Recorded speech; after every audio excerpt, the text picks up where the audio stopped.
नमस्कार मित्रांनो, तामिळनाडूमध्ये गेल्या काही दिवसांपासून जे काही सुरू आहे ते फक्त राजकारण नाहीये, तर हा पूर्णपणे पॉवरचा गेम आहे. निवडणुकीचे निकाल लागल्यानंतर अनेकांना वाटलं होतं की आता तामिळनाडूच्या राजकारणात मोठा बदल होणार. कारण थलपती विजय यांच्या टीव्हीके पक्षाने पहिल्याच मोठ्या निवडणुकीत असा परफॉर्मन्स दिला की सगळेच पक्ष हादरले. निवडणूक जिंकणं आणि प्रत्यक्ष सत्ता स्थापन करणं यात किती मोठा फरक असतो ते आता विजय आणि त्यांच्या पक्षाला प्रत्यक्ष अनुभवायला मिळते. लोकांना वाटलं की विजय फक्त निवडून आले म्हणजे थेट मुख्यमंत्री होणार. पण राजकारणात फक्त लोकांची भावना पुरेशी नसते.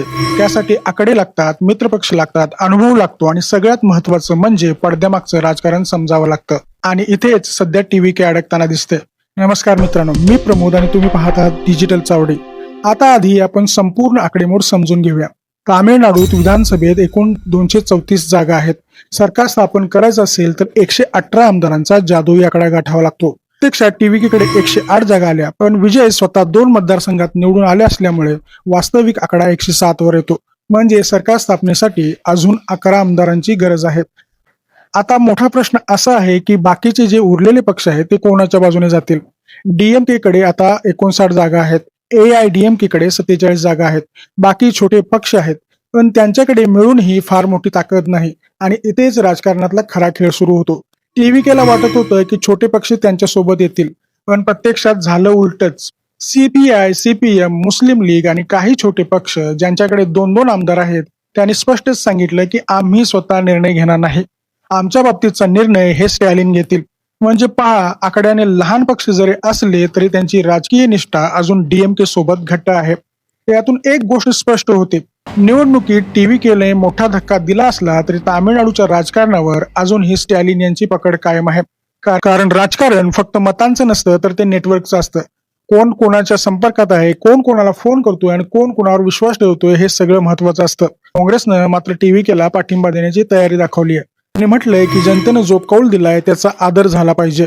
पण काँग्रेसची ताकद एकटी पुरेशी नाही, त्यामुळे टीव्हीके अजून बहुमतापासून दूरच आहे. आता उरतात 2 महत्वाचे पक्ष, एक म्हणजे PMK आणि दुसरा म्हणजे BJP. PMK कडे 4 आमदार आहेत आणि BJP कडे 1 आमदार आहे. पण PMK आधीपासूनच NDA मध्ये आहे, त्यामुळे ते सहज टीव्हीके कडे जाण्याची शक्यता कमी आहे. राहिला BJPचा विषय, तर तामिळनाडूच्या राजकारणात BJPची परिस्थिती वेगळी आहे. इथे BJP सोबत उघडपणे जाणं अनेक पक्षांना राजकीय दृष्ट्या नुकसानदायक वाटतं. कारण तामिळनाडूमध्ये अजूनही द्रविड राजकारणाचा प्रभाव मोठा आहे. त्यामुळे टीव्हीके जर BJP सोबत गेली तर त्यांच्याच प्रतिमेला धक्का लागू शकतो, अशी अनेक जणांना भीती वाटते. म्हणून सध्या टीव्हीके पूर्णपणे अडकलेली दिसते.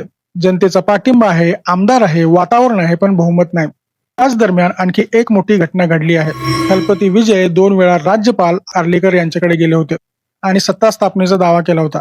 पण राज्यपालांनी स्पष्टच सांगितलं की आधी 118 आमदारांचा पाठिंबा दाखवा, मगच पुढे चर्चा होईल.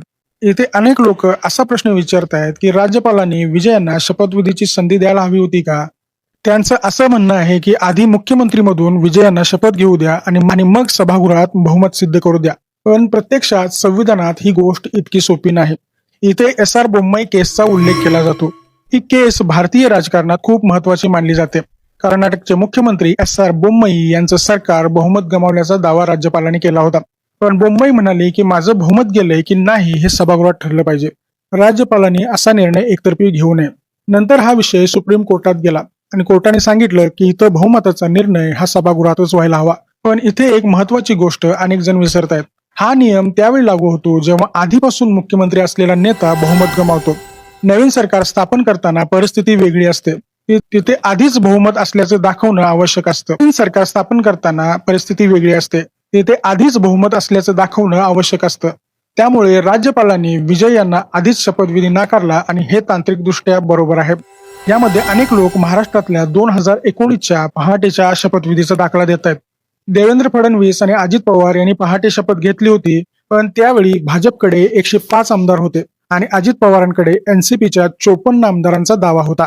म्हणजे मिळून बहुमताचा आकडा पूर्ण होत होता. म्हणूनच या केसची तुलना सध्याच्या तामिळनाडूच्या परिस्थितीशी पूर्णपणे करता येत नाही. आता सगळ्यात मोठा प्रश्न असा आहे की पुढे काय होणार. कारण टीव्हीके कडे पर्याय कमी होत चाललेत आणि त्यातूनच नवीन अफवा सुरू झाल्या आहेत. काही रिपोर्ट्समध्ये असा दावा केला जातोय की DMK आणि AIDMK एकत्र येऊ शकतात. विचार करा, तामिळनाडूचे 2 कट्टरवैरी पक्ष जर एकत्र आले तर काय होईल. डीएमकेचे 59 आणि त्यांचे मित्रपक्ष मिळून जवळपास 73चा आकडा होतो.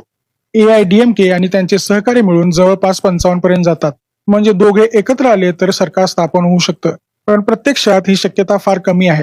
कारण हे दोन्ही पक्ष अनेक दशकांपासून एकमेकांचे राजकीय शत्रू आहेत. त्यांचं अस्तित्वच एकमेकाच्या विरोधावर उभं आहे. पण तरी सुद्धा अशा बातम्या का येतात बरं? कारण राजकारणात वातावरण निर्माण करणं महत्वाचं असतं. टीव्हीकेच्या कार्यकर्त्यांचा आत्मविश्वास कमी करायचा, त्यांच्या आमदारांमध्ये अस्वस्थता निर्माण करायची आणि त्यांना मानसिक दबावाखाली आणायचं, हा देखील एक राजकारणाचाच भाग आहे. 107 आमदारांनी राजीनामे दिले तर संपूर्ण विधानसभा बरखास्त होत नाही. फक्त त्या जागांवर पोटनिवडणुका लागतात आणि पुढच्या 6 महिन्यांमध्ये त्या घेतल्या जातात. म्हणजे सरकार नेहमीप्रमाणे चालूच राहतं. 234 मधून 107 जागा कमी झाल्यानंतर उरलेल्या आकड्यांवर नवीन बहुमत ठरतं आणि सरकार चालू राहतं. त्यामुळे या निर्णयाचा फटका टीव्हीकेलाच बसू शकतो.